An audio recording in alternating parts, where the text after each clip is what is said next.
Hello everyone. Today I'd like to share a true story, recounted by an anonymous individual who wishes to remain unnamed. It's a heartbreaking yet incredibly powerful story about betrayal and the journey to find happiness again. Before we begin, I would greatly appreciate it if you could support me by subscribing to the channel, liking and sharing this video. Your support is incredibly important and a huge source of motivation for me to continue bringing you meaningful stories like this. Thank you so much. Now please listen. It feels strange sitting here even now. So much time has passed and yet the memories, especially the early ones, are still so vivid, so clear. Like looking at a photograph faded by time, but still undeniably capturing the original beauty. We met at a coffee shop, ironically enough. I wasn't even supposed to be there. A friend had canceled and I almost stayed home. But something, a little nudge, a feeling I couldn't quite explain, urged me out the door. He was there, reading a book, the same author that I adored. We started talking, that easy, effortless kind of talking that makes you feel like you've known someone your entire life. It wasn't some grand, cinematic love at first sight, but it was comfortable, familiar, like finding a missing piece of yourself you didn't even know was gone. We spent hours that first day just talking. About books, about dreams, about fears. It felt safe. Something I hadn't realized I was craving. He listened intently, truly listened, not just waiting for his turn to speak. He asked questions, thoughtful questions that made me think about things in a different way. And he laughed at my jokes. Silly, stupid jokes that only I seemed to find funny. That was one of the first things I loved about him, that genuine, unguarded laughter. It was infectious. The early years were bliss. I know that sounds cliché, but it's the only word that truly fits. We explored the city together, discovering hidden gems, trying new restaurants, getting lost in museums. We'd spend weekends hiking in the mountains, breathing in the fresh air, feeling small and insignificant under the vastness of the sky. We cooked together, sometimes successfully, sometimes ending in laughter and a takeout order. We built a home, a sanctuary, a place where we felt safe and loved. We painted the walls a soft, calming blue, hung pictures of our adventures, filled it with the scent of our lives together. He was my best friend, my confidant, my lover. He knew me better than anyone else. He knew when I was happy, when I was sad, when I was pretending to be okay when I wasn't. He'd hold me close, just hold me without saying a word, and somehow that was always enough. He supported my dreams, even the ones that seemed impossible. He cheered me on when I doubted myself.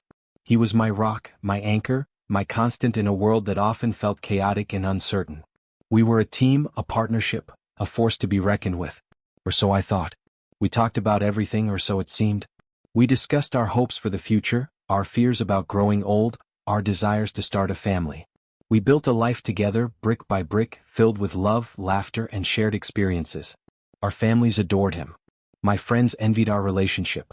We were the couple everyone aspired to be. We were happy. Or at least I thought we were. Looking back, I wonder if I was naive. Blinded by the comfort and security of our routine. Maybe I was so focused on the good that I ignored the small cracks that were starting to appear in the foundation of our relationship. Was that happiness really as sustainable as I thought?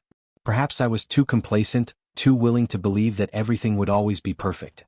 Perhaps I stopped paying attention, stopped noticing the subtle shifts in his behavior, the unspoken needs that were beginning to fester beneath the surface.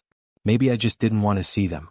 It's easier to live in a comfortable lie than face an uncomfortable truth, isn't it? And the truth, as I would soon discover, was far more devastating than I could have ever imagined. But in those early years, everything felt perfect, idyllic even. A fairy tale come true. A love story for the ages. Or so I believed. What a fool I was. What a naive, trusting fool. It breaks my heart even now to think back to those days.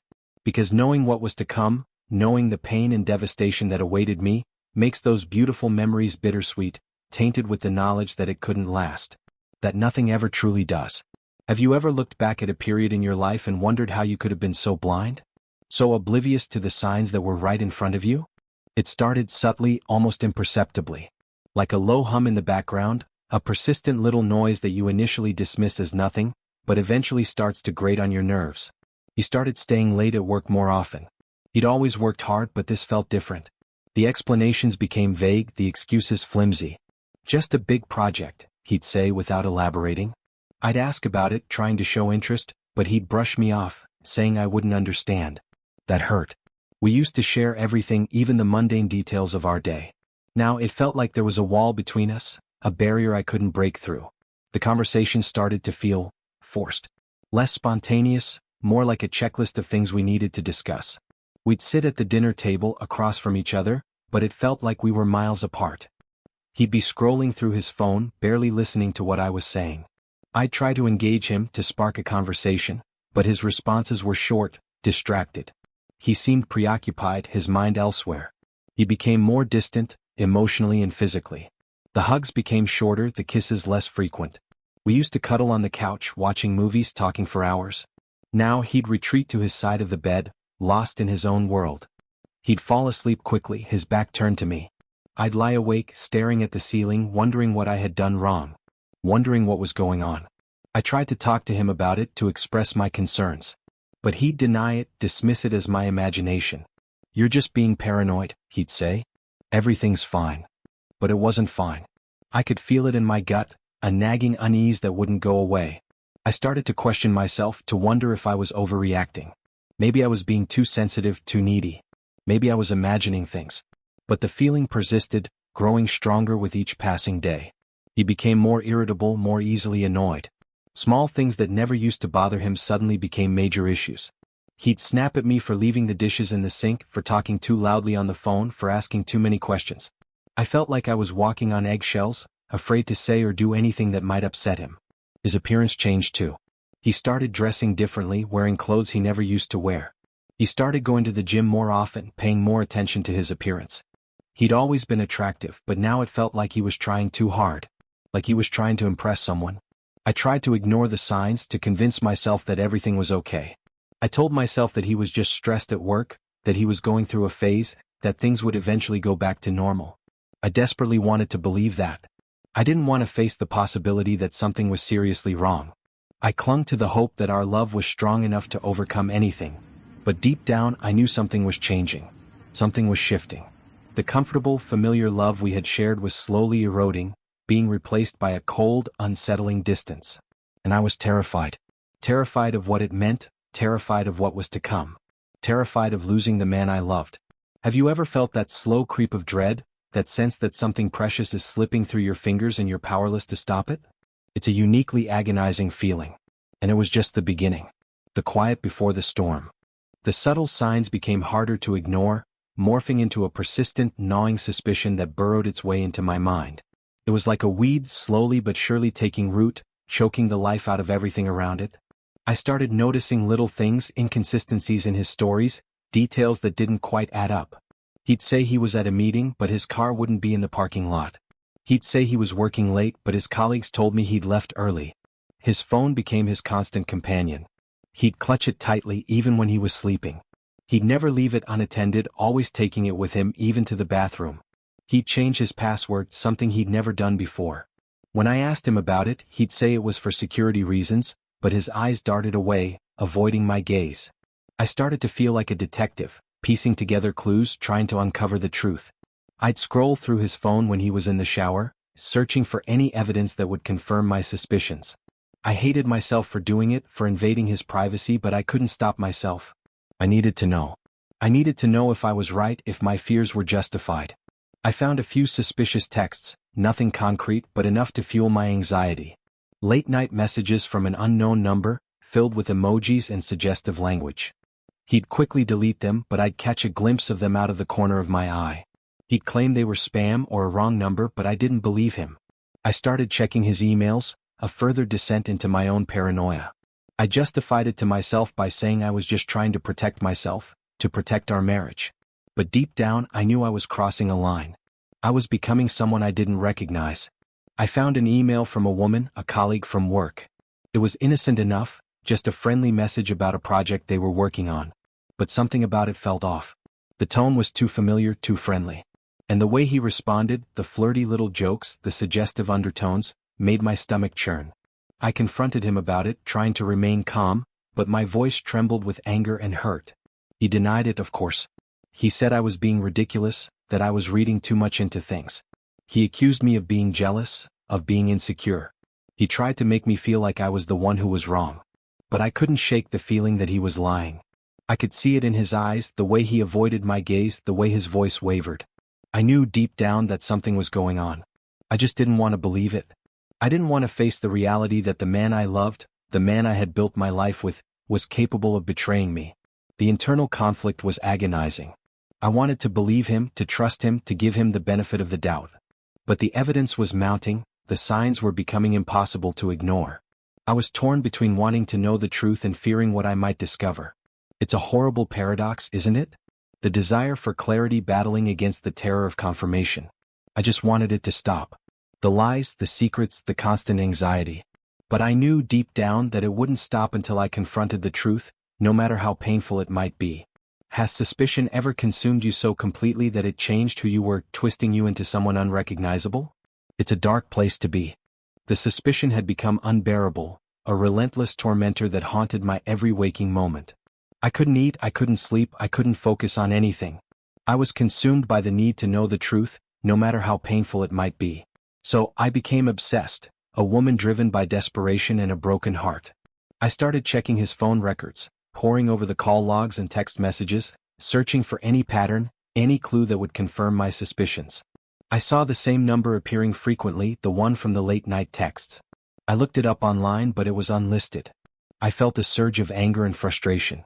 He was clearly trying to hide something. I started tracking his location, using a phone tracking app one downloaded on my phone. I know it sounds crazy, obsessive even. And maybe it was. But I felt like I was losing my mind and I needed to know for sure. I needed to have proof. I'd watch his movements on the map, tracking his car as he drove to and from work, to the gym, to the grocery store. But then there were the other times, the times he went to places he didn't explain. Places he said he wasn't. A small, out-of-the-way restaurant, a hotel on the other side of town. My heart sank each time, a heavy weight in my chest. I started asking his friends and colleagues about him, subtly probing for information. I'd ask how he was doing, how work was going, if they'd noticed anything different about him. Most of them were clueless or at least pretended to be. But a few of them seemed hesitant, uncomfortable. They'd change the subject, avoid eye contact. Their reaction only fueled my suspicions. One evening he said he was going out for drinks with some colleagues after work. I pretended to be okay with it, but inside I was a mess. I waited until he left, then I followed him. I know it sounds like something out of a bad movie, but I was desperate. I followed him to a bar, a place he'd never mentioned before. I parked across the street and watched him through the window. He was sitting at a table with a woman, the same woman from the email, his colleague. They were laughing, talking closely, their hands touching. It was like a punch to the gut. I felt sick, betrayed, and utterly heartbroken. I wanted to confront him, to storm into the bar and scream at him in front of everyone. But I couldn't. I was too afraid of the scene it would create, too afraid of what he would say. So I sat there in my car watching them, tears streaming down my face. I drove home, feeling numb and empty. I couldn't believe what I had just seen. The man I loved, the man I trusted, was having an affair. The truth was staring me right in the face and I couldn't deny it any longer. As I got home, I noticed his laptop was on the kitchen counter. He rarely left it there. It was usually locked away in his home office. It was like the universe was aligning to give me what I sought. Or maybe it was just my own paranoia making me interpret ordinary events as signs. Either way, I felt compelled. With trembling hands, I opened it. He'd forgotten to log out of his email. There was a chain of emails between him and her. The emails detailed their plans, their feelings, their lies. The final message was from him: "I can't wait to see you tomorrow. I love you." The words hit me like a physical blow. I gasped, clutching my chest, feeling like I couldn't breathe. The pain was so intense, so overwhelming that I thought I was going to faint. This was it. Irrefutable proof. The end of everything. In your quest for truth, have you ever gone to lengths you later regretted? How far is too far when your heart is on the line? The world seemed to tilt on its axis. The words on the screen swam before my eyes, each one a tiny dagger twisting in my heart. I can't wait to see you tomorrow. I love you. It was so simple, so direct, so utterly devastating. It confirmed everything I had feared, everything I had tried to deny. He loved her. Not me. The shock was immediate, a cold wave that washed over me, leaving me numb and disoriented. It was followed by a surge of anger, a white-hot rage that consumed me. How could he do this? How could he betray me so cruelly? After all we'd been through, after all we had built together. It felt like a lifetime of love and trust had been reduced to ashes in a single moment. Then came the pain, a deep, aching emptiness that settled in my chest. It felt like a part of me had been ripped away, leaving a gaping hole that could never be filled. The tears started flowing, uncontrollable sobs that shook my entire body. I cried until I couldn't cry anymore, until my head throbbed and my eyes were swollen shut. I reread the emails again and again, each time finding a new detail that twisted the knife a little deeper. They had been planning this for months, sneaking around behind my back, building a connection while I was oblivious, trusting him implicitly. The betrayal was so profound, so complete.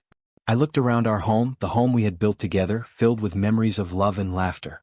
Now it felt like a prison, a constant reminder of what I had lost. Every photograph, every souvenir, every shared object was tainted with the stain of his infidelity. I wanted to destroy everything, to smash the furniture, to tear down the walls, to erase every trace of him from my life. But I was too weak, too exhausted. I collapsed on the couch, feeling utterly defeated. The trust was gone, shattered into a million pieces. I couldn't imagine ever trusting him again, ever believing anything he said. The foundation of our relationship had crumbled, leaving nothing but rubble and ruin. I thought about all the lies he had told, all the excuses he had made. The late nights at work, the business trips, the dinners with colleagues. It was all a charade, a carefully constructed facade to conceal his affair. And I had fallen for it, hook, line, and sinker. I felt like a fool, a naive, gullible fool. How could I have been so blind? How could I have not seen the signs? Was I so desperate to believe in our love that I ignored the glaring red flags? The reality was harsh, brutal, and undeniable. My husband was having an affair. And my world had just been shattered. It was more than just heartbreak. It was a complete collapse of everything I believed in. My marriage, my future, my sense of self. All of it was gone, replaced by a gaping void of pain and uncertainty. It was like waking up from a beautiful dream to find myself trapped in a nightmare. A nightmare I couldn't escape. The weight of the truth was crushing. I struggled to breathe, to think, to function. How could I go on? How could I face another day knowing what I knew? The future stretched before me, a bleak and desolate landscape. I wanted to disappear, to crawl into a hole and never come out. But I knew I couldn't. I had to face this, to deal with it, to somehow find a way to rebuild my life from the ashes. But in that moment all I felt was despair. Utter, consuming despair. Has a single moment ever redefined your entire existence?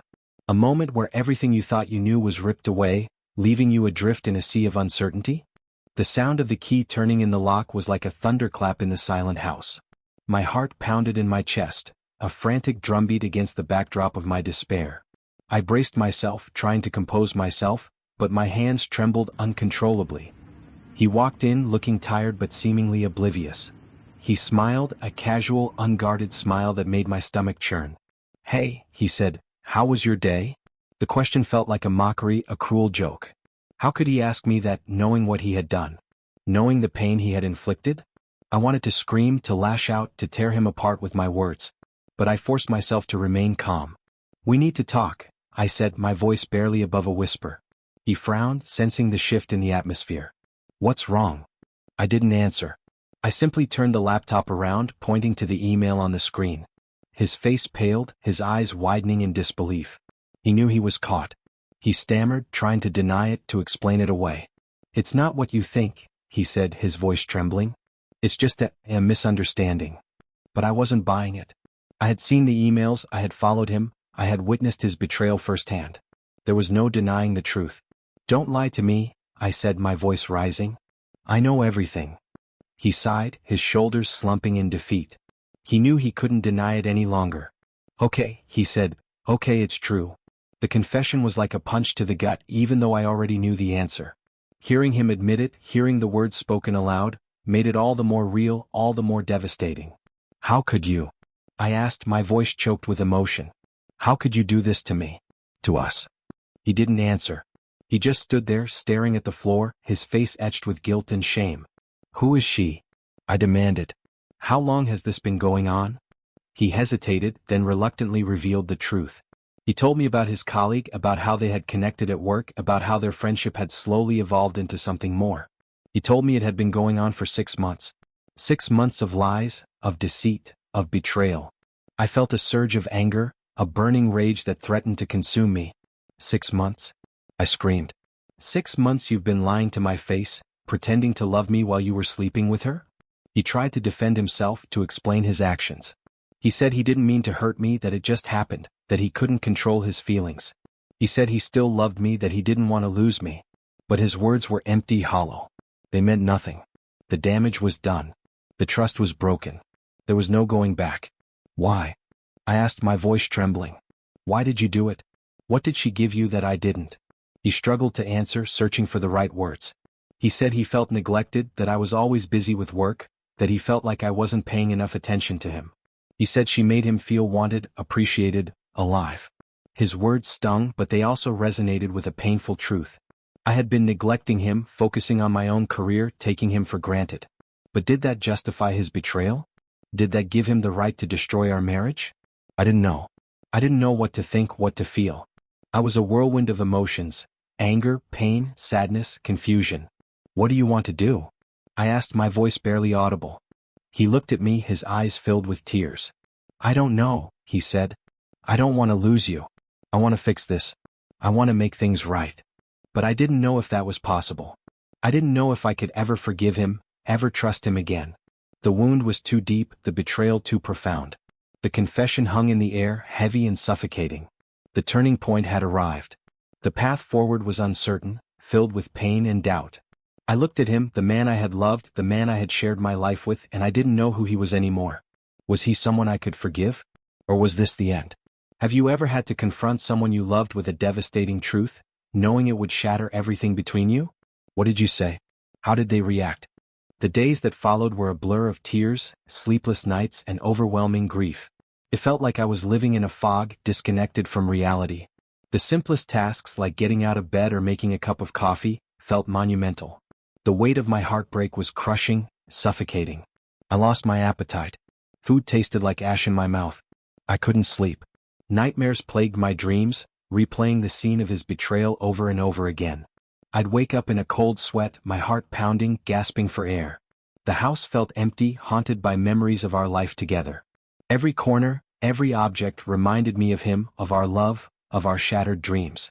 I couldn't escape the constant reminder of my pain. I couldn't concentrate on work. My mind was a jumble of thoughts and emotions. I made mistakes, missed deadlines, and felt like I was letting everyone down.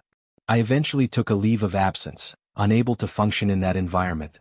I isolated myself from friends and family. I didn't want to talk about it, to explain what had happened. I was too ashamed, too embarrassed.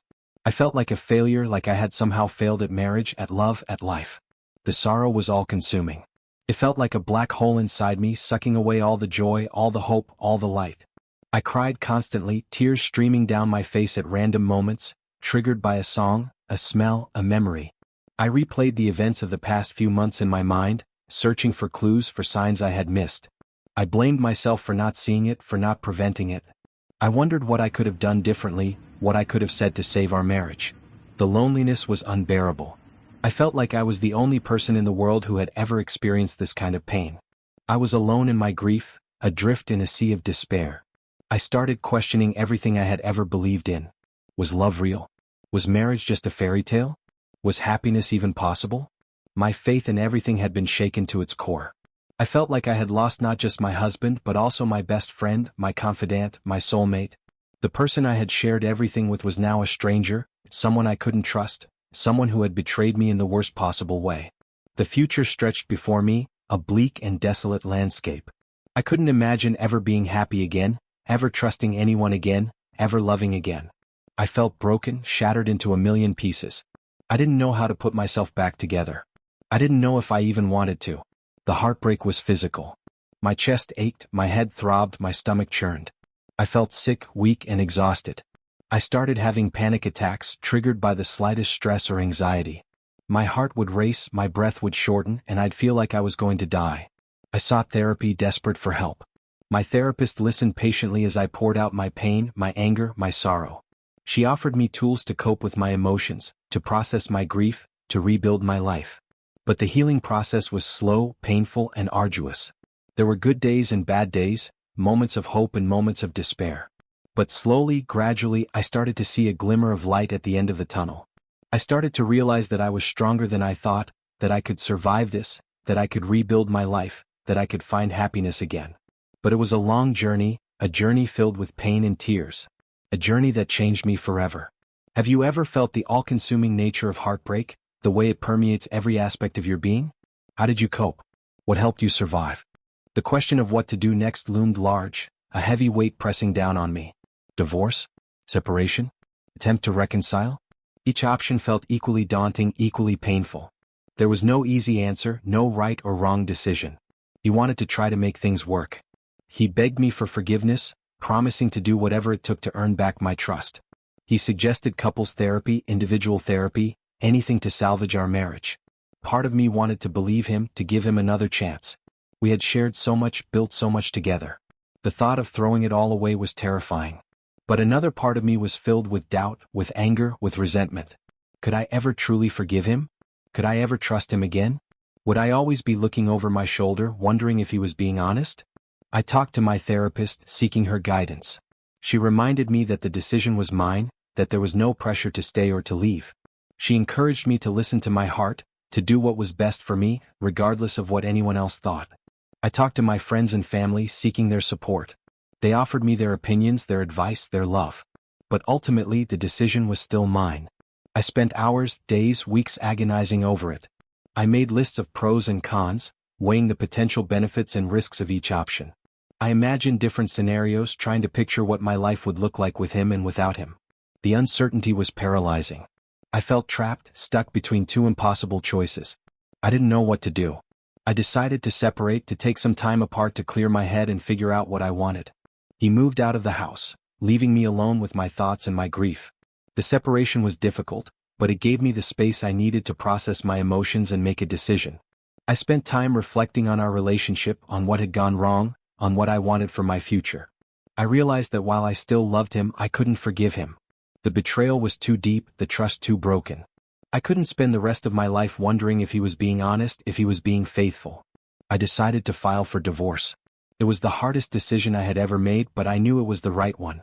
It was time to let go, to move on, to rebuild my life. He was devastated. He pleaded with me to reconsider, to give him one more chance. But my mind was made up. It was over. The divorce process was long and painful. There were legal battles, financial disputes, and emotional challenges. But I persevered, determined to get through it and start a new chapter in my life. The decision to end my marriage was the most difficult decision I have ever had to make. It was a battle between my heart and my head, between my hope and my reality. But in the end, I chose myself. I chose my happiness. I chose my future. It was a painful ending, but it was also a new beginning. A chance to start over, to create a life that was authentic, fulfilling, and true to myself. Have you ever faced a life-altering decision where there was no clear right or wrong answer? How did you navigate that uncertainty? What factors did you consider? The divorce was final. The papers were signed. The marriage was officially over. It was a bittersweet moment, a sense of closure mixed with lingering sadness. But it was also a sense of freedom, a chance to finally move on and start a new chapter in my life. The recovery process was slow, gradual, and often painful. There were good days and bad days, moments of hope and moments of despair. But I persevered, determined to heal and rebuild my life. I continued therapy, working through my emotions, processing my grief, and developing coping mechanisms. My therapist helped me to understand my patterns, to identify my needs, and to set healthy boundaries. I reconnected with friends and family, seeking their support and love. They were there for me, listening without judgment, offering encouragement and understanding. I started taking care of myself, both physically and emotionally. I ate healthy, exercised regularly, and got plenty of sleep. I practiced self-care, doing things that brought me joy and relaxation. I rediscovered my passions, pursuing hobbies and interests that I had neglected during my marriage. I took art classes, joined a book club, and started volunteering at a local animal shelter. I started saying yes to new experiences, stepping outside of my comfort zone and trying things I had never done before. I traveled to new places, met new people, and expanded my horizons. I learned to forgive myself for my mistakes, for my shortcomings, for my naivete. I realized that I was not perfect, that I had made the best decisions I could with the information I had at the time. I learned to forgive him not for his sake but for my own. I realized that holding on to anger and resentment was only hurting me, that forgiveness was the key to releasing the pain and moving on. I started focusing on the present, on living in the moment, on appreciating the good things in my life. I stopped dwelling on the past, on what could have been, and started looking forward to the future with hope and optimism. I learned to love myself unconditionally, accepting my flaws and celebrating my strengths. I realized that I was worthy of love, of happiness, of a fulfilling life. I started setting goals, both big and small, and working towards achieving them. I wanted to create a life that was meaningful, purposeful, and true to myself. I started dating again, cautiously, hesitantly. It was scary putting myself out there again after being hurt so deeply. But I knew that I couldn't let my past experiences prevent me from finding love again. I met some wonderful people, some who were right for me and some who weren't. But each experience taught me something about myself, about what I wanted, and about what I deserved. The healing process was not linear. There were setbacks, relapses, and moments of doubt. But I kept going, pushing through the pain, holding on to hope. Slowly, gradually, I started to feel like myself again. I started to feel strong, confident, and independent. I started to feel happy, truly happy for the first time in a long time. I rebuilt my life, brick by brick, creating a foundation that was solid, secure, and unshakable. I emerged from the ashes, stronger, wiser, and more resilient than ever before. Has anyone ever told you that you are stronger than you think? How did that make you feel? Did you believe them? How did you tap into that inner strength to overcome adversity? Looking back on the experience, I can see it was the most painful period of my life, but also one of the most transformative. I learned so much about myself, about love, about life. And while I would never wish that pain on anyone, I am grateful for the lessons I learned. The biggest lesson I learned was the importance of self-love. I realized that I had spent so much time focusing on making others happy that I had neglected my own needs and desires.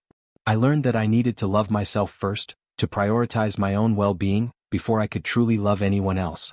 I learned the importance of communication in a relationship. I realized that I had not been communicating my needs effectively, that I had been bottling up my emotions and allowing resentment to fester. I learned that open, honest, and vulnerable communication is essential for a healthy relationship. I learned the importance of trust. I realized that trust is the foundation of any relationship, and that once it is broken, it is very difficult to repair. I learned that I needed to be more discerning about who I trust, and that I needed to be willing to walk away from relationships where trust is not present. I learned the importance of forgiveness. I realized that holding on to anger and resentment was only hurting me, that forgiveness was the key to releasing the pain and moving on. I learned that forgiveness is not about condoning someone's actions, but about freeing yourself from the burden of bitterness. I learned the importance of setting boundaries. I realized that I had allowed others to take advantage of me, to cross my boundaries, to treat me with disrespect. I learned that I needed to set clear boundaries and enforce them consistently, to protect myself from being hurt or manipulated. I learned the importance of letting go. I realized that I had been holding on to the past, to the pain, to the resentment. I learned that I needed to let go of what I couldn't control, to accept what had happened, and to focus on the present and the future. My advice to anyone going through a similar situation is to be kind to yourself. Allow yourself to grieve, to feel the pain, to process your emotions. Don't try to suppress your feelings or pretend that everything is okay. Seek support from friends, family, or a therapist. Don't try to go through this alone. Lean on your support system for guidance, encouragement, and understanding. Focus on self-care. Take care of yourself physically, emotionally, and mentally. Do things that bring you joy, relaxation, and peace. Set boundaries. Protect yourself from further hurt or manipulation. Don't allow anyone to treat you with disrespect. Forgive yourself and your partner. Forgiveness is the key to releasing the pain and moving on. Let go of the past. Accept what has happened and focus. So, we've just listened together to this very moving story. I hope that through the story of the anonymous individual, you'll find the strength and faith to overcome the difficulties in your life. Once again, I would be very grateful for your support by liking, sharing the video, and subscribing to my channel. Your support is invaluable and will help me to continue collecting and sharing true and meaningful stories like this. Thank you for listening and see you in the next video.